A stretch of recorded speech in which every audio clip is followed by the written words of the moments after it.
Hi అండి. అందరికీ నమస్కారం.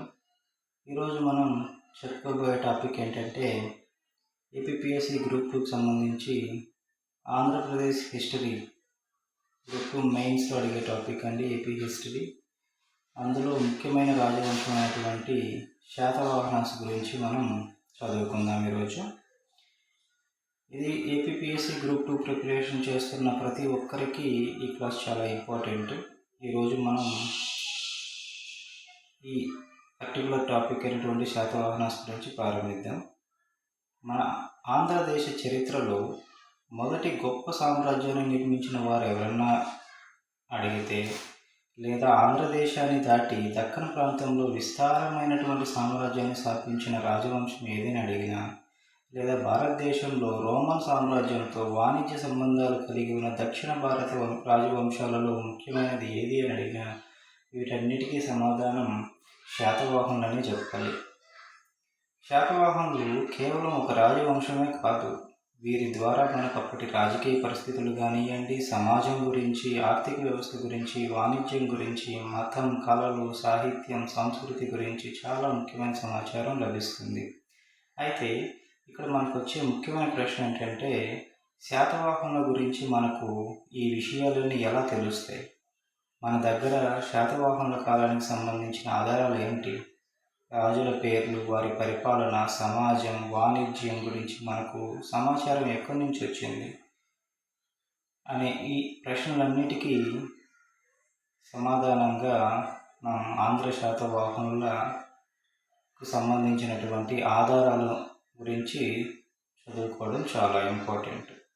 కాబట్టి మనం ఈ క్లాస్లో మొదటగా శాతవాహనులకు సంబంధించినటువంటి ఆధారాలను పరిశీలిద్దాం.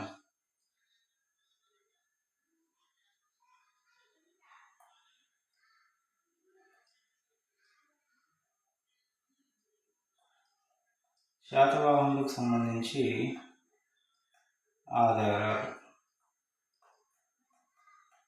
శాతవాహనులు ఆధారాలు. మొదటిగా పురాణాలు. బ్రాహ్మణాలు,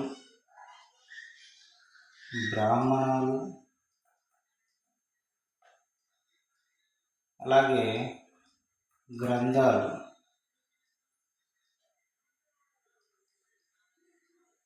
ఇవి సాహిత్య ఆధారాలు.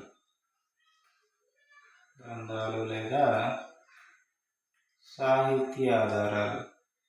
అలాగే శాసనాలు.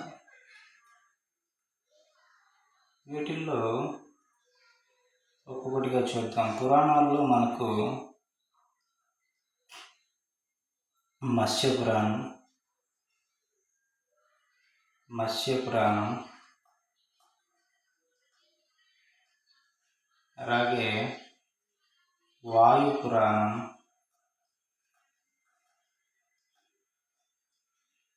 అలాగే విష్ణు పురాణం. ఇవి ఇంపార్టెంట్ పురాణాలు. ఇందులో మనకు మత్స్య పురాణం గురించి చూస్తే అండి, మత్స్య పురాణానికి సంబంధించి ఈ శాతవాహనుల కాలానికి సంబంధించి 30 మంది రాజులు దాదాపు 456 సంవత్సరాలు మన ఆంధ్రదేశాన్ని పరిపాలించారని ఈ మత్స్య పురాణం ద్వారా మనకు తెలుస్తుంది. ఓకేనండి. మత్స్య పురాణం గురించి, శాతవాహనుల గురించి ఏం చెప్తుంది? 30 మంది రాజులు దాదాపు 456 సంవత్సరాల కాలం పాటు మన ఆంధ్రదేశాన్ని అవిచ్ఛిన్నంగా పరిపాలించారనే విషయం మనకు మత్స్య పురాణం చూస్తే తెలుస్తుంది. అలాగే బ్రాహ్మణాలు చూస్తే, బ్రాహ్మణాల్లో మనకు ఐతరేయ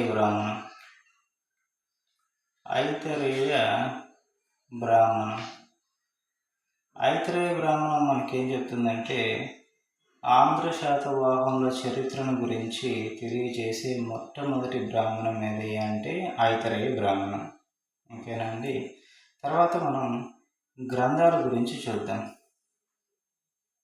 ఈ గ్రంథాలలో టాపిక్ మనం చూసినప్పుడు, గ్రంథాల్లో కొన్ని స్వదేశీ గ్రంథాలు ఉంటాయి, కొన్ని విదేశీ గ్రంథాలు ఉంటాయి. ఈ గ్రంథాలనే సాహిత్య ఆధారాలు అంటారు. స్వదేశీ గ్రంథాలు, విదేశీ గ్రంథాలు. స్వదేశీ గ్రంథాలు, విదేశీ గ్రంథాలు. స్వదేశీ గ్రంథాలలో మనకు ముఖ్యమైన గ్రంథాలు ఏమన్నా ఉన్నాయంటే, ఒకటి గుణాఢ్యుడు రాసినటువంటి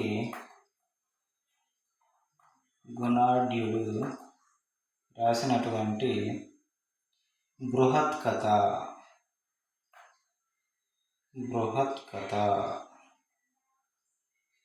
ఇదైనా పైశాచిక భాషలో రాశాడండి. పైశాచిక భాష. ఈ భాషలు కూడా మనకు చాలా ఇంపార్టెంట్ అండి. ఏ గ్రంథం ఏ భాషలో ఉందని పోయిన గ్రూప్ 2 ఎగ్జామ్స్లో ఈ బృహత్ కథ గురించి ఒక స్టేట్మెంట్ క్వశ్చన్స్లో అడిగాడండి. గుణాఢ్యుడు రాసిన బృహత్ కథ పైశాచిక భాష. అక్కడ వేరే భాష ఇచ్చేసి అది కరెక్టా రాంగ్ అనేది మనం కనుక్కోవాల్సి ఉంటుంది. స్టేట్మెంట్ రీజన్ క్వశ్చన్స్లో ఈ పర్టికులర్ బిట్ అడిగాడండి. తర్వాత స్వదేశీ గ్రంథాల్లో ఇంకొక గ్రంథం శర్వవర్మ రాసినటువంటి కాతంత్ర వ్యాకరణం. శర్వవర్మ రాసిన కాతంత్య వ్యాకరణం. అలాగే హాలుడు రాసినటువంటి గాథా సప్తశతి. హాలుడు రాసిన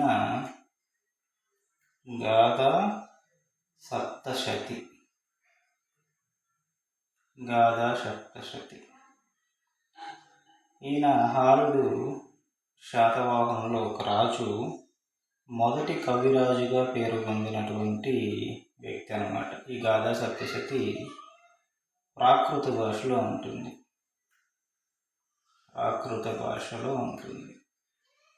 ఈ కథా సరిత్సాగరం కాతంత వ్యాకరణం సంస్కృత భాషలో ఉంటుంది.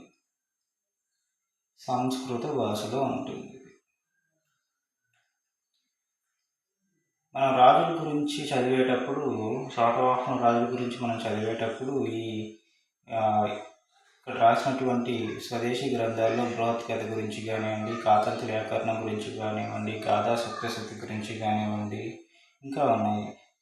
కుతూహలుడు రాసినటువంటి లీలావతి పరిణయం, సోమదేవసూరి రాసినటువంటి కథా సరిత్సాగరం, ఇవన్నీ వాళ్ళు వేరే సందర్భాల్లో రాశారో మనం అక్కడ కొంచెం వివరంగా చూస్తామండి. హాలుడు రాసినటువంటి గాథా సప్తశతి తర్వాత కుతూహలుడు రాసినటువంటి లీలావతి పరిణయం.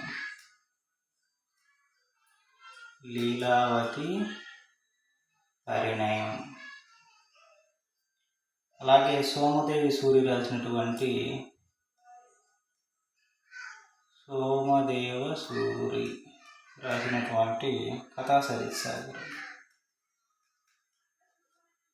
కథా సరిత్సాగరం. ఇవన్నీ ముఖ్యమైనటువంటి స్వదేశీ గ్రంథాలు. శాతవాహనుల చరిత్రను తెలుసుకోవడానికి ఉపయోగపడే స్వదేశీ గ్రంథాలండి.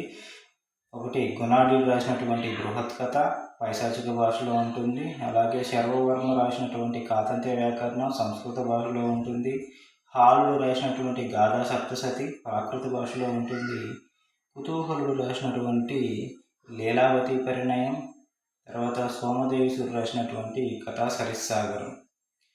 ఇవి స్వదేశీ గ్రంథాలు. తర్వాత విదేశీ గ్రంథాల్లో చూసినట్లయితే మనకు ఇక్కడ చూడండి, విదేశీ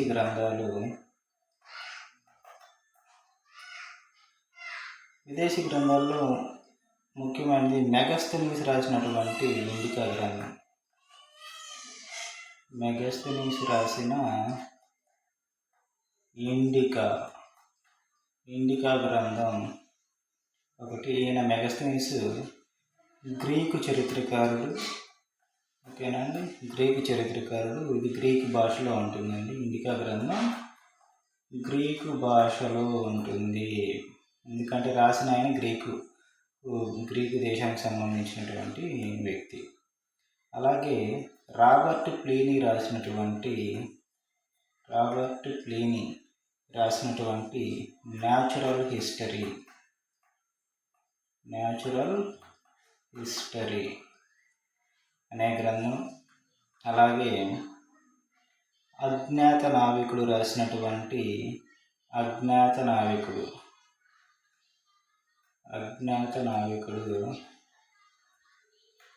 రాసినటువంటి Periplus of the Erythraean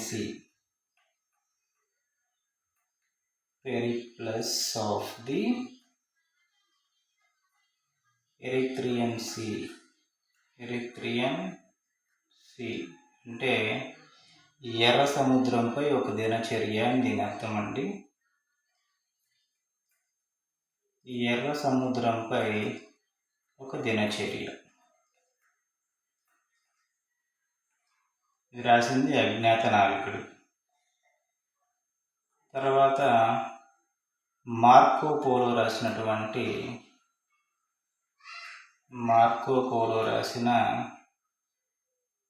travels అనే గ్రంథం. మార్కో పోలో రాసినటువంటి ట్రావెల్స్ అనే గ్రంథం. అలాగే టాలమీ రాసినటువంటి the guide to geography.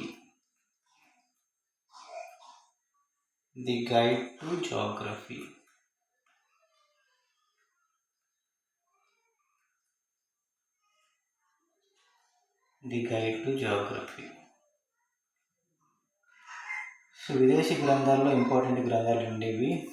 Megasthenes రాసినటువంటి ఇండికా గ్రంథం గ్రీక్ భాషలో ఉంటుంది. మెగస్తనీస్ గ్రీకు దేశస్థుడు. అలాగే రాబర్ట్ ప్లీనీ రాసినటువంటి న్యాచురల్ హిస్టరీ. నెక్స్ట్ అజ్ఞాత నావికుడు రాసినటువంటి Periplus of the Erythraean Sea అంటే ఎర్ర సముద్రంపై ఒక దినచర్య. మార్కో పోలో రాసినటువంటి ట్రావెల్స్ అనే గ్రంథం. Marco Polo Venice దేశస్థుడు.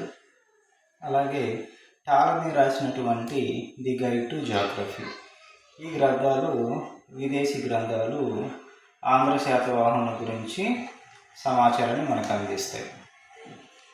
చూసారు కదండి, స్వదేశీ గ్రంథాలు, విదేశీ గ్రంథాలు. దీని తర్వాత మనం శాసనాలు ఏమైనా ఉన్నాయా చూద్దామండి. శాసనాల్లో ముఖ్యమైన శాసనాలు మనకు చూడండి. శాసనాలు ఆంధ్ర శాతవాహనులకు సంబంధించి శాసనాలు ఏమైనా ఉన్నాయంటే, ఒకటి అశోకుడు వేయించిన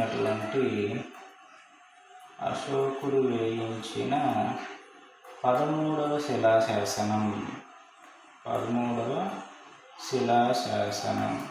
ఈ శాసనాల్లో కూడా మనకు ఎలా చదవాలంటే, గ్రంథాలు ఏ విధంగా అయితే విదేశీ గ్రంథాలు, స్వదేశీ గ్రంథాలు అని అనుకున్నామో, శాసనాల్లో కూడా మనకు శాతవాహనులకి సొంతంగా సంబంధించిన శాతవాహనులే వేయించిన శాసనాలు, అలాగే శాతవాహనులు కాకుండా వేరే రాజ్యాల వాళ్ళు వేసినటువంటి శాసనాలు, ఆ కోణంలో మనం చూడాలండి. అశోకుడు వేయించిన 13వ శిలాశాసనం బయట వాళ్ళు వేయించిన శాసనం. ఎందుకంటే అశోకుడు శాతవాహన రాజ్యానికి సంబంధించిన వాడు కాదు కదండి. కాబట్టి ఈ బయట వాళ్ళు వేయించిన శాసనం, అశోకుడు వేయించినటువంటి 13వ శిలాశాసనం. అలాగే దేవి నాగానిక వేయించినటువంటి నానాఘాట్ శాసనం.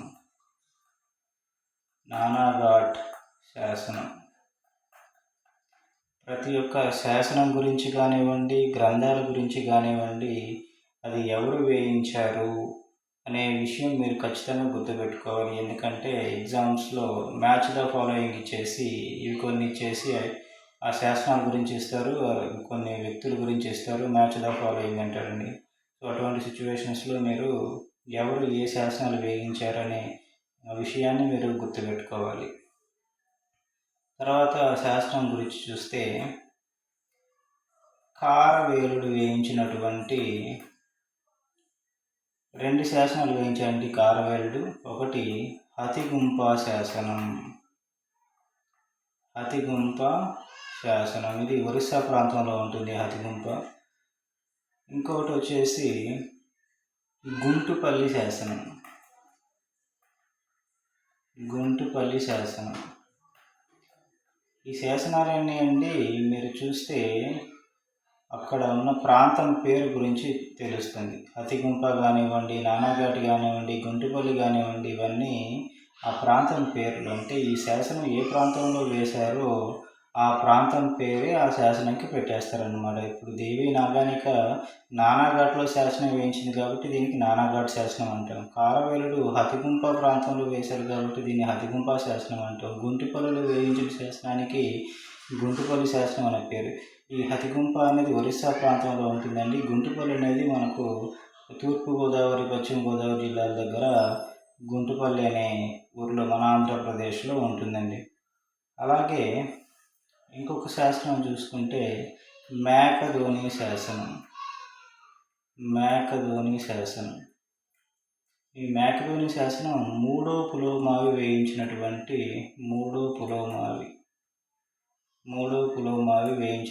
శాసనం ఇది మేకధోని శాసనం. దాని తర్వాత జునాగఢ్ శాసనం. జునాగఢ్ శాసనాన్నే ఇంకొక విధంగా గిరినార్ శాసనం అంటారు. గిర్నార్ శాసనం అని కానీ, జున్నార్ శాసనం అని కానీ పిలుస్తారనమాట. జునాగఢ్ శాసనాన్ని గిర్నార్ శాసనం అని కానీ, జున్నార్ శాసనం అని కానీ పిలుస్తారు. ఇది భారతదేశంలో మొదటి సంస్కృత శాసనం.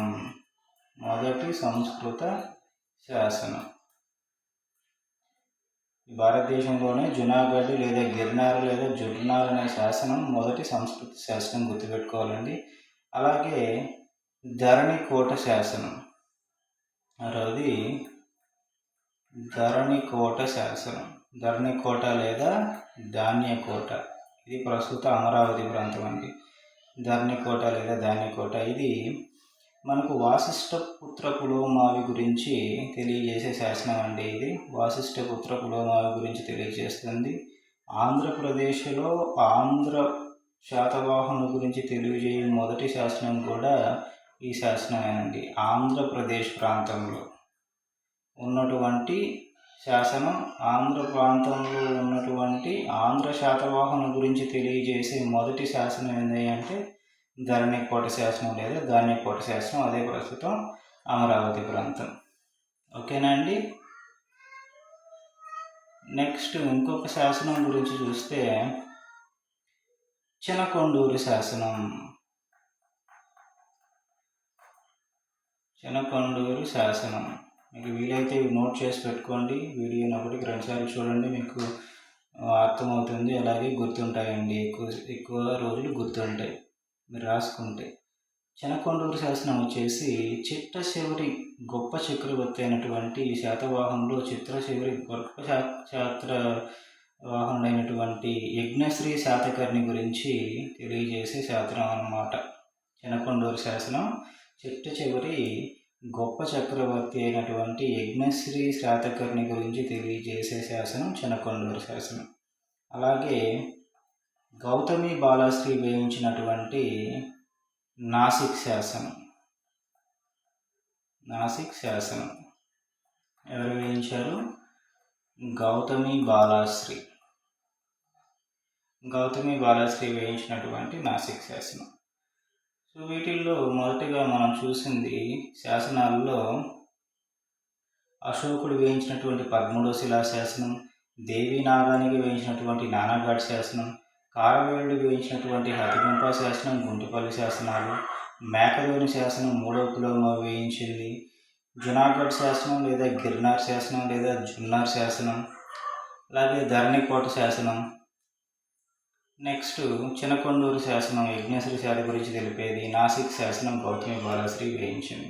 అలాగే ఇప్పుడు ఒక్కొక్క శాసనం గురించి చూస్తే అశోకుడు వేయించినటువంటి 13వ శిలాశాసనం గురించి చూద్దాం. ఇది ఏ టైంలో వేయించాడు, ఏంటి పరిస్థితి? ఈ శాసనాన్ని మనం జౌగడ శాసనం అని లేదా ధౌలి శాసనం అని కూడా పిలుస్తారండి. అశోకుడు వేయించినటువంటి 13వ శిలా శాసనాన్ని జౌగడ శాసనం లేదా ధౌలి శాసనం అని కూడా పిలుస్తారు. అశోకుడు రాజ్య విస్తరణలో భాగంగా కళింగ రాజైనటువంటి అనంత పద్మనాభుడితో యుద్ధం చేసి కళింగ రాజ్యాన్ని తన రాజ్యంలో కలుపుకుంటాడు. కళింగ యుద్ధంలో అనంత పద్మనాభుడిని ఓడించి కళింగ రాజ్యాన్ని తన రాజ్యంలో కలుపుకొని, అది ఎప్పుడు జరిగిందండి? క్రీస్తు పూర్వం 261లో. ఓకే, 261లో జరిగింది. ఈ యుద్ధానికి అశోకుడికి సామంతులు, శాతవాహనులు అప్పుడు అశోకునికి మౌర్యులకి సామంతులే కదండి.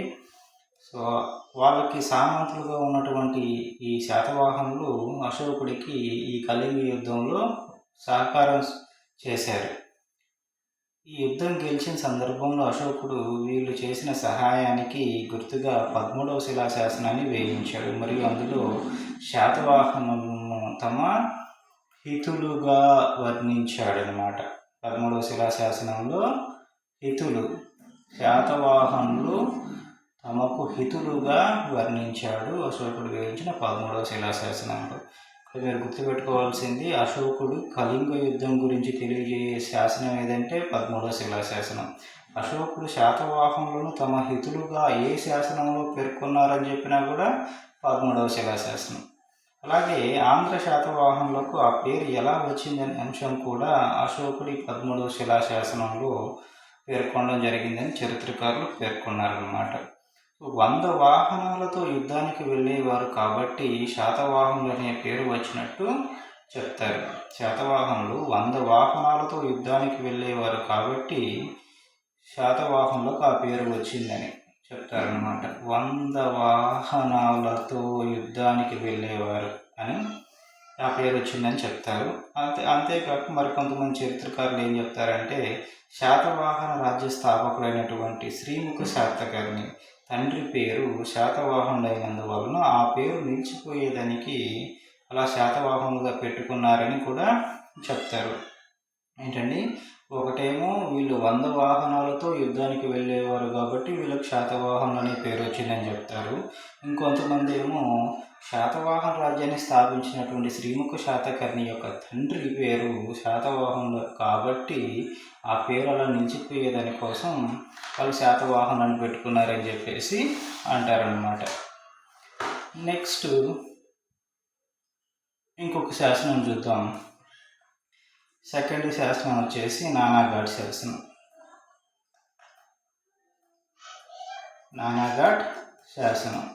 ఈ నానాఘాట్ శాసనం వేయించింది దేవి నాగానిక.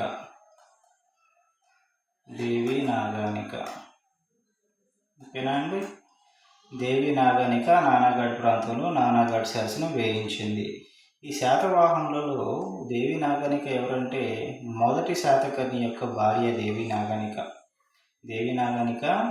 మొదటి శాతకర్ణికి భార్య. ఈవిడ మహారాష్ట్ర ప్రాంతంలో నానాఘాట్ దగ్గర నానాఘాట్ శాసనం వేయించింది. ఈ శాసనం ప్రకారం ఎక్కడ వేయించిందండి? మహారాష్ట్ర ప్రాంతంలో నానాఘాట్ ప్రాంతంలో వేయించిందనమాట. ఈ శాసనం ప్రకారం మొదటి శాతకర్ణి గొప్ప చక్రవర్తి అని, అతడు గజ గుర్తుతో నాణేలు వేయించినట్లు చెప్తారనమాట. ఈ వేసిన గజ గుర్తుతో నాణేలు ఎవరు వేయించిందండి? మొదటి శాతకర్ణి. ఏ శాసనం మనకు తెలుపుతుంది? నానాఘాట్ శాసనం. ఇది వేయించింది ఎవరు? దేవి నాగనిక. ఈ శాసనం ప్రకారం మొదటి శాతకర్ణి చాలా గొప్ప చక్రవర్తి అని, ఇతను గజ గుర్తుతో నాణేలు వేయించాడని, అలా అంతేకాకుండా చాలా యజ్ఞయాగాలు చేయించాడని,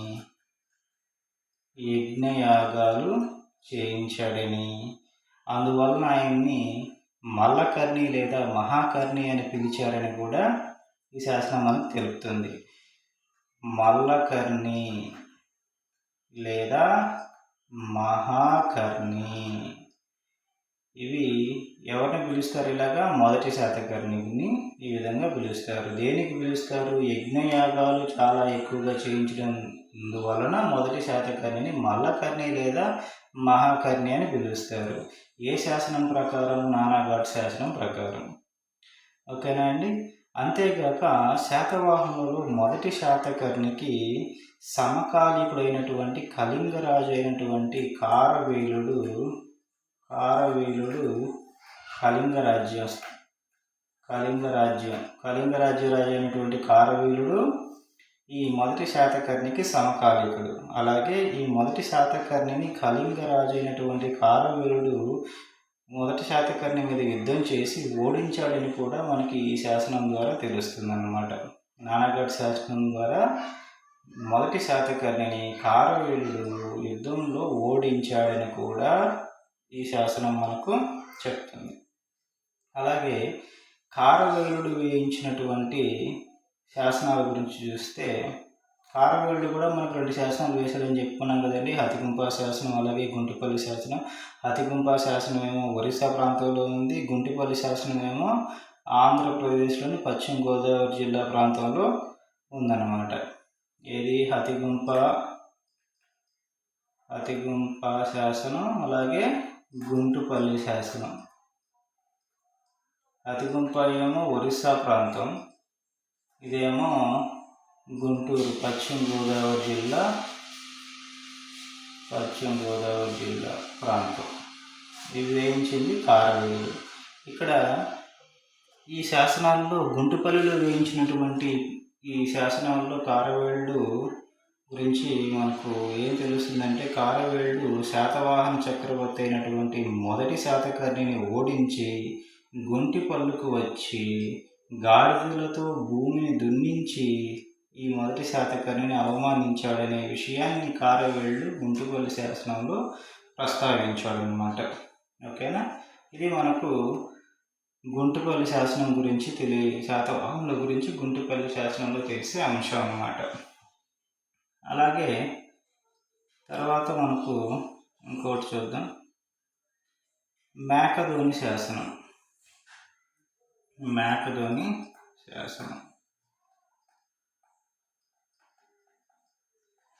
మేకధోని శాసనం గురించి చూస్తే, ఆంధ్ర శాతవాహనులకు సంబంధించి 3వ పులోమావి ఇది వేయించాడు. 3వ పులోమావి వేయించినటువంటి శాసనం అన్నమాట. ఆంధ్ర శాతవాహనుల రాజ్య పతనాన్ని తెలియజేసే శాసనం అన్నా కూడా మేకధోని శాసనం అనే చెప్పాలి. ఆంధ్ర శాతవాహనుల రాజ్య పతనం గురించి తెలియజేసే శాసనం మేకధోని శాసనం. అలాగే ఆంధ్ర శాతవాహనంలో చిట్ట చివరి శాతవాహన చక్రవర్తి అయినటువంటి ఈ 3వ పులోమావి గురించి కూడా తెలియజేసే శాసనం మేకధోని శాసనం. మేకధోని శాసనం గురించి మనకి ఏం తెలుస్తుందండి? ఆంధ్ర శాతవాహనంలో చిట్ట చివరి చక్రవర్తి 3వ పులోమావి అని, అలాగే ఆంధ్ర శాతవాహనుల రాజ్య పతనం గురించి కూడా మనకు ఈ మేకధోని శాసనం ద్వారానే తెలుస్తుంది అన్నమాట. నెక్స్ట్ జునాగఢ్ శాసనం. జునాగఢ్ శాసనంలో భారతదేశంలో వేసినటువంటి మొట్టమొదటి సంస్కృత శాసనం చెప్పుకున్నాం కదండి. ఇది మొట్టమొదటి సంస్కృత శాసనం.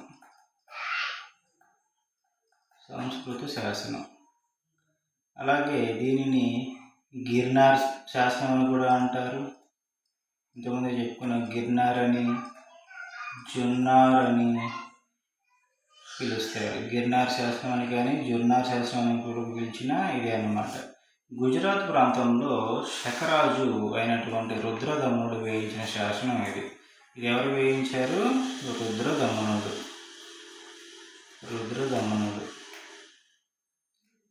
గుజరాత్ ప్రాంతానికి చెందినటువంటి శకరాజు అయినటువంటి రుద్రదమ్ముడు వేయించిన శాసనమే ఈ జునాగఢ్ శాసనం. ఓకేనా. మౌర్య రాజ్య సామ్రాజ్య స్థాపకుడైనటువంటి చంద్రగుప్త మౌర్యుడు పరిపాలన చేస్తున్న సమయంలో వ్యవసాయం అభివృద్ధి కోసం సుదర్శన తటాకం అనే చెరువుని గుజరాత్లో తవ్వించాడని ఈ శాస్త్రం తెలుపుతుంది. ఓకేనండి. మౌర్య సామ్రాజ్య స్థాపకుడైనటువంటి చంద్రగుప్త మౌర్యుడు పరిపాలన చేస్తున్న సమయంలో వ్యవసాయ అభివృద్ధి కోసం సుదర్శన తటాకం అంటే మనం చెరువు అని చెప్పొచ్చండి. సుదర్శన తటాకం అనే చెరువును తవ్వించాడు, గుజరాత్ ప్రాంతంలో తవ్వించాడు అని చెప్పేసి మనకి జునాగఢ్ శాసనం ద్వారా తెలుస్తుంది.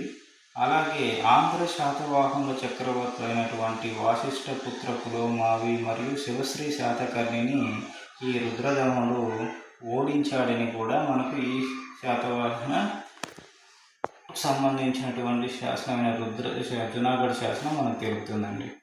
ఎవరండి? ఆంధ్ర శాతవాహనులైనటువంటి వాసిష్ఠ పుత్ర పులోమావి, అలాగే శివశ్రీ శాతకర్ణి వీళ్ళిద్దరిని రుద్రదమనుడు ఓడించాడని ఈ శాసనం ద్వారా మనకు తెలుస్తుంది. రుద్రదమనుడు ఈ వాసిష్ఠపుత్ర పులోమావి లేదా ఇతన్నే రెండవ పులోమావి అని కూడా పిలుస్తారండి.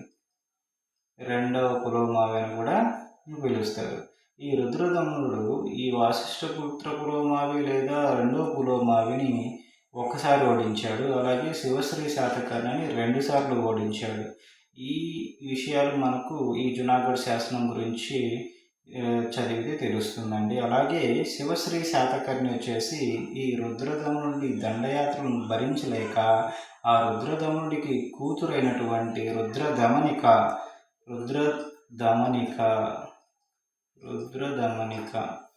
అనే ఆవిడ్ని వివాహం చేసుకున్నాడు. ఈ విషయం మొత్తం మనకు జునాగఢ్ శాసనమే వివరిస్తుంది. శివశ్రీ శాతకర్ణి రుద్రదమనుడి దండయాత్రలు భరించలేక ఆయన కుమార్తె అయినటువంటి రుద్రదమనికని వివాహం చేసుకున్నాడని చెప్పి మనకు తెలుస్తుంది. ఓకేనా? అలాగే మనకు ధరణికోట శాసనం అని ఇంకా ఉంది కదండి. ధరణికోట శాసనం, దీన్ని ధాన్యకోట శాసనం అని కూడా పిలుస్తారు.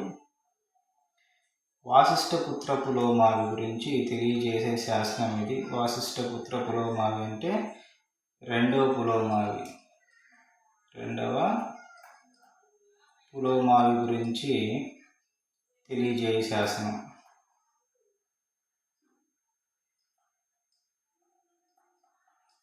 ఆంధ్రప్రదేశ్లో ఆంధ్ర శాతవాహనుల గురించి తెలియజేసే మొదటి శాసనవాసనం అని కూడా మనం చెప్పుకున్నాం. నెక్స్ట్ చినకొండూరు శాసనం. ఆంధ్ర శాతవాహనులలో చినకొండూరు శాసనం. ఆంధ్ర శాతవాహనులలో చిట్ట చివరి గొప్ప చక్రవర్తి అయినటువంటి యజ్ఞశ్రీ శాతకర్ణి గురించి మనకు ఇది తెలుపుతుందన్నమాట. యజ్ఞశ్రీ శాతకర్ణి గురించి మనకి శాసనం తెలియజేస్తుంది. ఓకేనా అండి? ఇప్పుడు మనం ఏ విధంగా అయితే శాసనాల గురించి చూసామో ఒకసారి మళ్ళా చూడండి. శాసనాల్లో ఏమేమి ఉన్నాయండి? అశోకుడు వేయించినటువంటి 13వ శిలా శాసనం, దేవి నాగానికి వేయించినటువంటి నానాఘాట్ శాసనం, కారవేళ్ళు వేయించినటువంటి అతిగుంప శాసనం, గుంటిపల్లి శాసనం, మేకధోని శాసనం 3వ పులోమావి వేయించింది. జునాగఢ్ శాసనం లేదా గిర్నార్ శాసనం లేదా జుర్నార్ శాసనం సంస్కృతంలో ఉన్నటువంటి శాసనం. ఓకేనా అండి? దీన్ని వేయించింది ఎవరని చెప్పుకున్నాం? గుజరాత్ ప్రాంతంలో శకరాజు అయినటువంటి రుద్రదమనుడు వేయించాడు. నెక్స్ట్ ధరణికోట శాసనం, ఆంధ్రప్రదేశ్లో ఉన్న ఆంధ్ర శాతవాహను గురించి తెలియజేసే శాసనం అన్నమాట. తర్వాత చినకొండూరు శాసనం యజ్ఞశ్రీ శాతకర్ణి గురించి తెలియజేస్తుంది. అంటే శాతవాహనులలో గొప్ప చక్రవర్తి అయినటువంటి యజ్ఞశ్రీ శాతకర్ణి గురించి మనకు తెలియజేసే శాసనం అన్నమాట. తర్వాత నాసిక్ శాసనం గౌతమి బాలశ్రీ వేయించింది. ఒక్కో శాసనం గురించి చూసినప్పుడు అశోకుడు వేయించినటువంటి 13వ శిలా శాసనం, దీన్నే జౌగడ శాసనం లేదా ధౌళి శాసనం అని పిలుస్తారు. ఇది ఏ సందర్భంలో వేయించాడంటే రాజ్య విస్తరణలో భాగంగా క్రీస్తుపూర్వం 261లో అశోకుడు కళింగం మీద దండయాత్ర చేసి అనంత పద్మనాభుని ఓడించి ఆ యుద్ధంలో సహాయం చేసినటువంటి శాతవాహనుల గురించి ఈ 13వ శిలాశాసనంలో పేర్కొన్నాడనమాట. అందులో శాతవాహన తమకు హితులుగా పేర్కొన్నాడు. అలాగే వీళ్ళకి శాతవాహనులకి ఏ విధంగా పేరు వచ్చిందంటే 100 వాహనాలతో యుద్ధానికి వెళ్ళేవాళ్ళు కాబట్టి శాతవాహనులు అని ఇలా పేరు వచ్చిందని చెప్పి ఈ శాసనంలో తెలిపారు. అలాగే కొంతమంది చరిత్రకారులేమో మనకు శాతవాహనులు స్థాపించినటువంటి రాజ్య స్థాపకుడైనటువంటి శ్రీముఖ శాతకర్ణి యొక్క తండ్రి శాతవాహనుడు కాబట్టి అతని పేరు మీద ఈ వంశానికి ఆ పేరు నిలిచిపోవాలని అలా పెట్టుకున్నారని కూడా కొంతమంది చరిత్రకారులు మనకు చెప్తున్నారు. తర్వాత నానాఘాట్ శాసనం గురించి చూస్తే దేవి నాగానిక వేయించినటువంటి శాసనం అన్నమాట. దేవి నాగానిక మహారాష్ట్ర ప్రాంతంలో నానాఘాట్ దగ్గర ఈ శాసనాన్ని వేయించింది. ఈ శాసనాలలో అతని భర్త అయినటువంటి మొదటి శాతకర్ణి గురించి ప్రస్తావించడం జరిగింది. మొదటి శాతకర్ణి గొప్ప చక్రవర్తి అని, గజగుర్తుతో నాణాలు వేయించాడని, యజ్ఞయాగాలు చేయించాడని, ఈ యజ్ఞయాగాలు చాలా అధికంగా చేయించడం వలన ఇతనికి మల్లకర్ణి లేదా మహాకర్ణి అనే బిరుదులు కూడా ఉన్నాయని, అలాగే కళింగరాజు అయినటువంటి కారవేలుడు హతికుంప శాసనం, గుంటుపల్లి శాసనాలు వేయించాడు. ఈ నానాఘాట్ శాసనంలోనే దేవి నాగానిక కారవేలుడు గురించి కూడా ప్రస్తావించింది. కారవేలుడు మొదటి శాతకర్ణిని యుద్ధంలో ఓడించాడని ప్రస్తావించింది. అలాగే కారవేలుడు కూడా గుంటుపల్లి దగ్గర ఒక శాసనం వేయించాడు, హతికుంప దగ్గర ఒక శాసనం వేయించాడు. హతికుంప ఏమో ఒరిస్సా ప్రాంతంలో ఉంటుంది, గుంటుపల్లి పశ్చిమ గోదావరి దగ్గర, మన ఆంధ్రప్రదేశ్లో పశ్చిమ గోదావరి దగ్గర ఉంటుంది.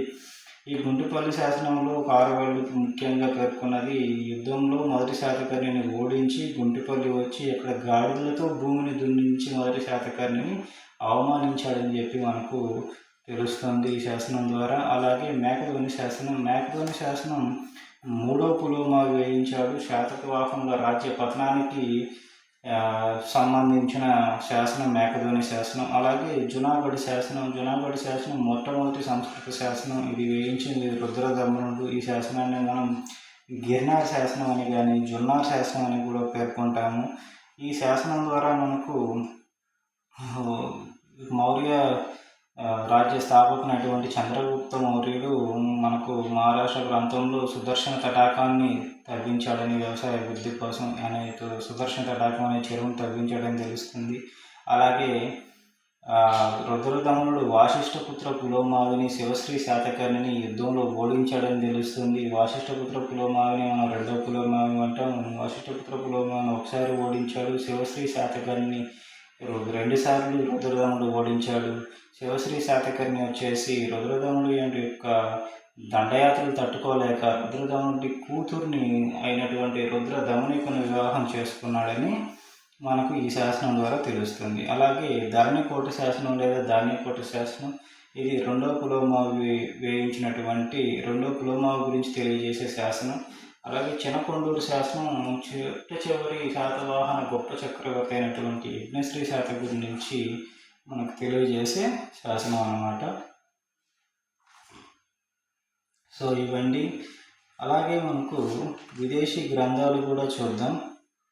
స్వదేశీ విదేశీ గ్రంథాలు మనం చెప్పుకున్నాం కదండి పైన ముందు.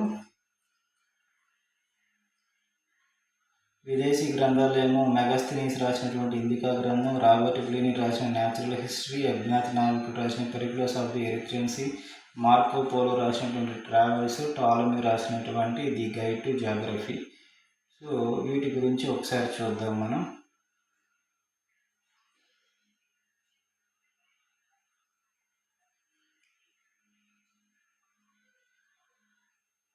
మొదటి విదేశీ గ్రంథం ఇండికా గ్రంథం. ఈ విదేశీ గ్రంథాల్లో మొదటిది ఇండికా.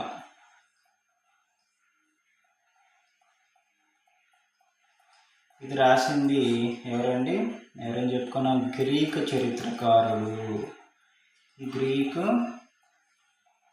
చరిత్రకారుడైనటువంటి మెగాస్థనీస్. ఏ భాషలో ఉంటుంది? ఇది గ్రీకు భాషలో ఉంటుంది. గ్రీకు చరిత్రకారుడైనటువంటి మెగస్తనీసు గ్రీకు భాషలో ఇండికా అనే గ్రంథాన్ని రాశాడు. ఈ గ్రంథంలో మనకు శాతవాహనుల గురించి కొంచెం ఇన్ఫర్మేషన్ తెలుస్తుంది.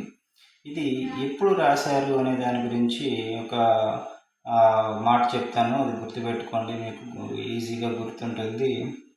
భారతదేశాన్ని మౌర్య చక్రవర్తి అయినటువంటి చంద్రగుప్త మౌర్యుడు పాటలీపుత్ర రాజధానిగా చేసుకుని పరిపాలిస్తున్న కాలంలో రాజ్య విస్తరణలో భాగంగా చూడండి, మళ్ళీ ఒకసారి, మౌర్య చక్రవర్తి అయినటువంటి చంద్రగుప్త మౌర్యుడు పాటలీపుత్రని రాజధానిగా చేసుకుని పరిపాలిస్తున్న టైంలో రాజ్య విస్తరణ చేయాలని చెప్పేసి పంజాబ్ ప్రాంతం మీద దండయాత్ర చేస్తాడు. దేనిలో భాగంగా, రాజ్య విస్తరణలో భాగంగా పంజాబ్ ప్రాంతం మీద దండయాత్ర చేసి ఆ ప్రాంతాన్ని ఆక్రమించుకుంటాడు. కానీ అది అప్పటి కాలంలో గ్రీకు దేశస్థులైనటువంటి వాళ్ళ ఆధీనంలో ఉంటుంది. గ్రీకు దేశస్థుల ఆధీనంలో ఉంటుంది ఈ పంజాబ్ ప్రాంతం. దీని మీద దండయాత్ర చేసి చంద్రగుప్త మౌర్యుడు తన రాజ్యంలో కలిపేసుకుంటాడు. ఈ సంఘటనతో కోపించినటువంటి గ్రీకు రాజు సెల్యూకస్ నికేటర్. గ్రీకు రాజు ఎవరు? Seleucus Nicator. ఈ సెల్యూకస్ నికేటర్ కోపం చెంది చంద్రగుప్తుడి మీద కోపంతో చంద్రగుప్తుడి మీదకి దండయాత్రకు వస్తాడు. వచ్చి చంద్రగుప్త మౌర్యుడి చేతిలో ఓడిపోతాడు. ఓడిపోయిన తర్వాత ఈ చంద్రగుప్త మౌర్యుడి పరాక్రమాన్ని చూసి తన కుమార్తె అయినటువంటి హెలీనా, ఎవరండి? హెలీనా ఎవరు? సెల్యూకస్ నికేటర్ కుమార్తె. ఈ హెలీనాని చంద్రగుప్త మౌర్యుడికి ఇచ్చి వివాహం జరిపిస్తాడు. అలాగే తను వెళ్తూ చంద్రగుప్త మౌర్యుడికి ఒక విషయం చెప్తాడు. తన చరిత్ర గురించి రాయించమని చెప్పేసి, తన పరాక్రమం గురించి, తన విజయాల గురించి, తన సామ్రాజ్యం గురించి గ్రంథం రాయించమని చెప్పి చంద్రగుప్త మౌర్యుడికి చెప్తే, చంద్రగుప్త మౌర్యుడేమో నా దగ్గర అంత ప్రతిభావంతులైనటువంటి చరిత్రకారులు లేరు అని చెప్పి సెల్యూకస్ నికేటర్కి చెప్పడంతో, అప్పుడు సెల్యూకస్ నికేటర్ తన దగ్గర ఉన్నటువంటి ఈ ఇండికా గ్రంథం రాయడానికి తన దగ్గర ఉన్నటువంటి మెగస్తనీస్ని చంద్రగుప్త మౌర్యుడి దగ్గరికి పంపిస్తాడు. సో ఆ విధంగా సెల్యూకస్ నికేటర్ ద్వారా మెగస్తనీసు చంద్రగుప్త మౌర్యుడి దగ్గరికి వచ్చి చంద్రగుప్త మౌర్య ఈ ప్రాంతంలో సంచరిస్తూ అక్కడ ఉన్న రాజ్య పరిస్థితులను గురించి, చంద్రగుప్త మౌర్యుడి పరిపాలన గురించి, వాళ్ళకు ఉన్నటువంటి సామంతుల గురించి కూడా ఈ ఇండికా అనే గ్రంథంలో వివరించాడనమాట మెగస్తనీస్. ఓకేనా? ఇది ఇండికా గ్రంథం రాయబడిన సందర్భం. ఓకేనా అండి? ఈ ఇండికా గ్రంథంలో మెగస్తనీసు ఆంధ్రప్రదేశ్ ప్రజల గురించి ఏ విధంగా చెప్పాడు అంటే, ఆంధ్రులను అందరులు అని చెప్పాడు. ఓకేనా? ఏమని చెప్పాడు? ఆంధ్రులను అందరులు అని చెప్పాడు. అలాగే వీరికి శాతవాహనుల గురించి చెప్తున్నాడు. ఇప్పుడు శాతవాహనుల గురించి ఇండికా గ్రంథంలో ఆయన మెన్షన్ చేసిన విషయాలు. ఓకేనా? ఆంధ్రులను అందరులు అని చెప్పాడు. అలాగే శాతవాహనులకి 1,00,000 కాల్బలం ఉందని చెప్పాడు. 1,00,000 కాల్బలం ఉందని చెప్పాడు. అలాగే 2,000 ఏనుగులు ఉన్నాయని కూడా చెప్పారు. 2,000 ఏనుగులు శాతవాహనం దగ్గర ఉన్నాయని, అలాగే సుమారుగా 30 దుర్గాలు అంటే దుర్గాలు లేదా కోటలు ఉన్నాయని కూడా చెప్పాడనమాట. అలాగే వీళ్ళు ఆంధ్ర ప్రాంతంలో ఉన్న వాళ్ళు అందమైన వారని, సుఖవంతమైన జీవితం గడుపుతున్న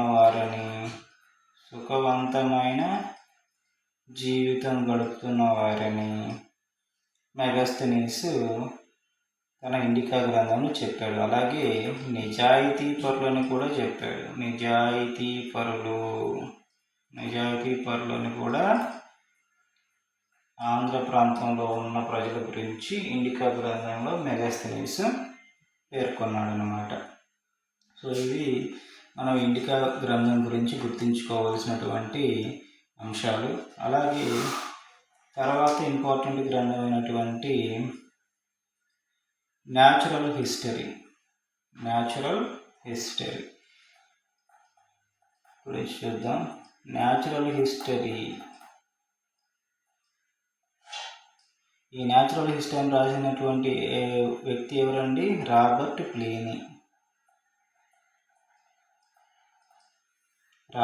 ప్లీనీ.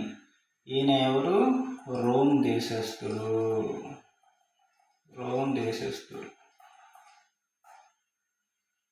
ఈయన రచించిన గ్రంథమే ఈ న్యాచురల్ హిస్టరీ అన్నమాట. ఈ గ్రంథంలో రోమ్ దేశానికి మరియు ఆంధ్ర శాతవాహనులకి మధ్య జరిగినటువంటి వ్యాపార వాణిజ్యాల గురించి ఉంటుందండి.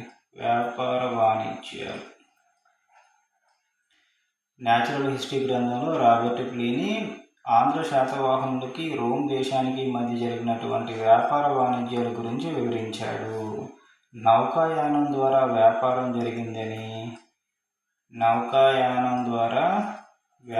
జరిగిందని ఈ గ్రంథంలో పేర్కొన్నాడు అన్నమాట. భారతదేశానికి చెందినటువంటి అంటే శాతవాహనుల కాలంలో ఆంధ్రప్రదేశ్ ప్రజలు తయారు చేసే వస్త్రాలు రోమ్ దేశస్థులు బాగా ఇష్టపడేవారని, ఇక్కడి నుంచి వెళ్ళే వస్త్రాలను ధరించడానికి హుందాతనంగా భావించేవారని కూడా ప్రస్తావించాడు. ఏం చెప్పారండి? భారతదేశానికి చెందినటువంటి ఆంధ్ర శాతవాహనులలో ఉన్నటువంటి ప్రజలు తయారు చేసే వస్త్రాలు రోమ్ దేశస్థులు బాగా ఇష్టపడేవారని, అలాగే వాటిని ధరించడాన్ని హుందాతనంగా భావించేవారని కూడా మనకు ఇతను న్యాచురల్ హిస్టరీ గ్రంథంలో తెలియజేశాడు.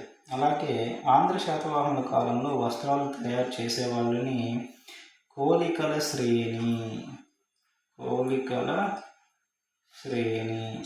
అని పిలిచేవారని పేర్కొన్నాడు. అంటే వీళ్ళు పద్మశాలులు ఉంటారు కానీ సాలెవారు.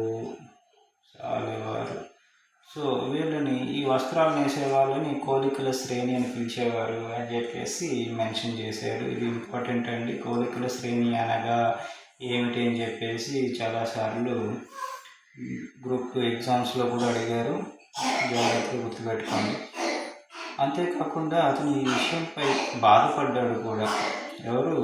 రాబర్ట్ ప్లీనీ ఈ విషయంలో బాధపడ్డాడు. ఎందుకంటే ఈ కోలికల శ్రేణి వారికి విపరీతమైన డిమాండ్ ఉండేదని, అలాగే రోమ్ దేశంలో వస్త్రాలు అధిక దిగుమతి కారణంగా, వీళ్ళకున్న విపరీతమైన డిమాండ్ కారణంగా రోమ్ దేశంలో వస్త్రాల దిగుమతి చాలా అధికంగా జరిగేది. అందుకారణం చేత అక్కడున్న బంగారం అంతా భారతదేశానికి తరలిపోతుందని చెప్పేసి రాబర్ట్ ప్లీనీ న్యాచురల్ హిస్టరీ గ్రంథంలో బాధపడ్డాడు. అలాగే భారతదేశానికి చెందిన వస్త్రాలు కొంచెం మోడర్న్గా ఉండడం చేత, కొంచెం సెక్సీగా ఉండడం చేత వాటిని రోము దేశస్థులు ఇష్టంగా ధరించేవారని, అందుకారణం చేత ఆ దేశం యొక్క సంస్కృతి కూడా కొంతవరకు పాడైందని చెప్పేసి రాబర్ట్ ప్లీనీ తన గ్రంథంలో పేర్కొన్నాడు. ఓకేనా అండి? అలాగే ఇంకొక గ్రంథం చూస్తే పెరిప్లస్ ఆఫ్ ది ఎరిత్రియన్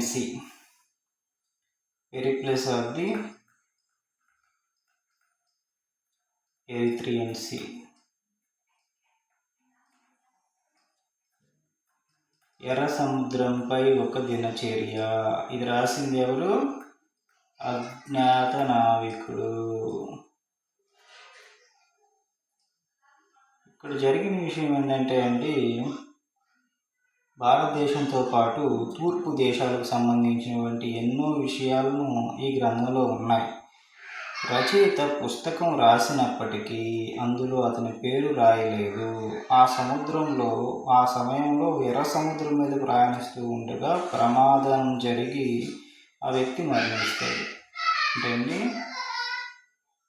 ఈ అజ్ఞాత నావికుడు ఎర్ర సముద్రం మీద ప్రయాణిస్తూ ఉండగా ప్రమాదం జరిగి తను మరణిస్తాడనమాట. అప్పటికే ఆ గ్రంథం పూర్తవుతుంది, కానీ అతని పేరు అందులో రాసి ఉండడు.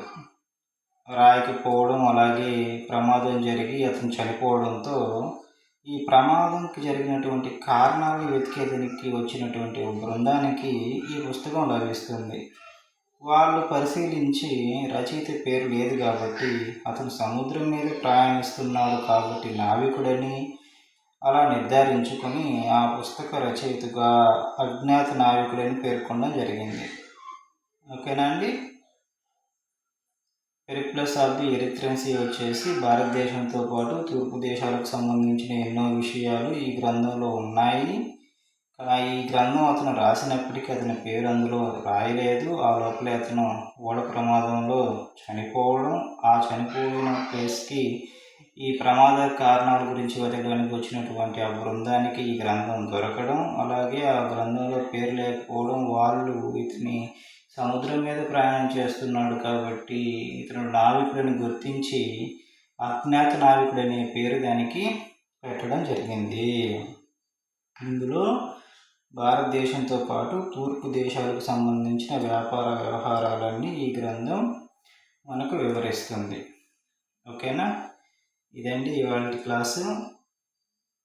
మీకు ఈ క్లాస్ నచ్చినట్లయితే సబ్స్క్రైబ్ చేసుకోండి, షేర్ చేయండి, లైక్ చేయండి.